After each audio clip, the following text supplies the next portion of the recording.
Well, over the past few years, we've seen tensions around the world rising, made most apparent in conflicts like the war in Ukraine and Israel-Hamas war.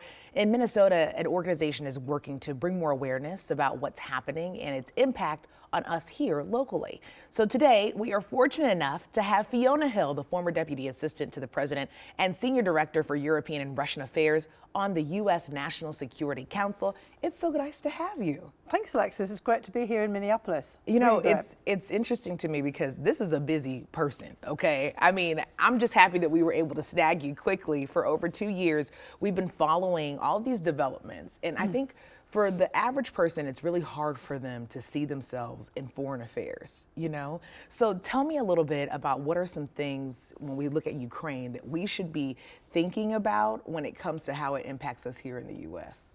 Well, first of all, from the perspective of Minneapolis here, you actually have a quite large Ukrainian American community. In fact, most of the Midwest does. I mean, if you kind of think about the profile of people from Minnesota and then any of the adjacent states, most people have come, you know, from somewhere else, back a century or more centuries ago and settled here. And you can just see that from people's names and all. Last night we had an event for Global Minnesota, and everyone was telling me, you know, where their family had come from at a different time. And of course, that gives people personal connections. But as you're saying, there are direct impacts as well. Now, unfortunately, I mean, the war in Ukraine has become tangled in all of the other conflicts that we're looking at as well. I mean, you mentioned Israel's war with Hamas and what's happening in Gaza. And Russia is a factor there as well. Russia used to have very close relationships with Israel until, in fact, October 7th, when it ruptured those relationships. 1 million Soviet Jews left the former Soviet Union, including Russia and Ukraine and Belarus and other places, and moved to Israel in the 1970s and 1980s. You have a very large Russian-speaking population there, for example. Russia's intervened in the Middle East. It intervened in Syria in the civil war there in 2015. But Iran, which of course, as we know, is a major enemy of Israel, we've just seen those huge missile strikes that most of them were shot down with the assistance of the US and France and the UK and Jordan, you know, for example. But Iran is also helping Russia in Ukraine. And so you can see here that there's all of these knock-on effects. And not only is Iran helping Russia, and we can ask why, but so is North Korea. I mean, that makes no sense at all if people think about it. Why would North Korea, way in the Asia Pacific, be interested in the war in Ukraine? But it's because countries like Iran and North Korea, also China, is somewhat helping Russia, not to the same extent. They have disputes with us.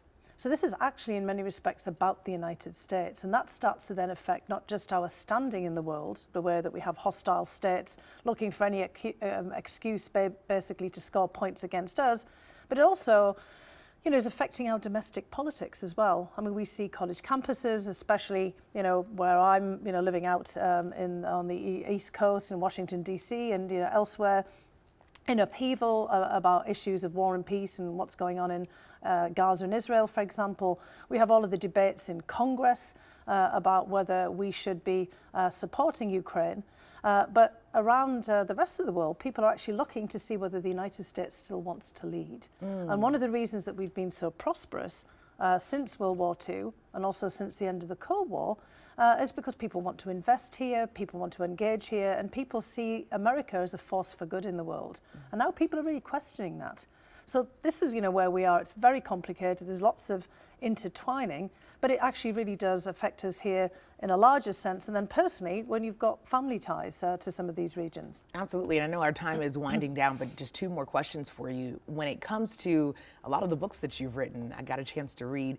On some of them, you know, you've actually spent time with Russian President Vladimir Putin. Tell me a little bit about what people should be thinking about in that experience from your point of view. Well, he's a pretty cold and calculating person. He's very rational. You know, people say, well, he must have gone mad with this idea of invading Ukraine. That's not the case at all. I can't say that he was my favourite person to sit beside at dinner. For one thing, I noticed that he didn't really eat or drink anything, which makes you worry, you know, given the propensity for opposition figures in Russia to be poisoned, and assassinated. But I think we have to take him extremely seriously. And the other thing is Putin intends to be around for a long time. It's already the 25th year that he's been in power. He was just re-elected back in March with more than 88% of the vote, which was clearly heavily manipulated. But people associate him now with Russia in a way that other leaders, not associated with their countries. And he intends to be in office certainly until 2030, but even in fact out till 2036. So if people think about that, if he's in power for 36 years, he has dominated the international scene and has also outlasted so many different Western leaders, including multiple US presidents. So this is somebody who knows what he's doing. And his goals are quite negative from our perspective, so we have to take him seriously. We have to keep our eyes on him. Before we talk about the event that you're here to talk with locally, tell me what's been the hardest conversation to have with the president? It can't be easy to be in the positions that you've been in. No, it's not. And, I'll be quite honest, you get these titles of advisor, but if people don't want to hear the advice, you don't get very far. And then you've got to also think about the context in which they're thinking about things. I mean, any president, and, I had to do briefings for 3 different presidents. The last one, Trump, didn't go well at all. I can't say I made any success there, but also previously for George W. Bush and for Barack Obama. And everyone's got their own style, so you have to kind of think about how they receive the information, the amount of time that you might have. I mean, we've actually got longer talking here sometimes than you have to make your case to a president because they're very busy, obviously, and other things may be on their minds, and they're also thinking about how they can actually do something realistically in a domestic perspective. So, for example, President Biden right now is getting a lot of pressure, to do more here and there, but domestic politics and congressional politics and other dynamics often really shape things. And just because something is the right thing to do doesn't always mean that it's the easy thing to do or even the feasible thing to do. And you've got to think about all of that as you're providing some of that information and the advice. We can learn so much from you, and a lot of people will be learning from you right here in the Twin Cities. Tell me a little bit about what you're going to talk about at the Global Minnesota event. Well, we're going to do it a little bit like this, actually. And here in Minneapolis, you've got a real wealth of people like yourself with global perspectives, lots of experience living around America and in different places. You've got a lot of diplomats who have retired here and have family ties. And I'll be sitting down with Ambassador Ross Wilson, who has been US ambassador to more countries that I can, rattle off in the next, 5 minutes, for example.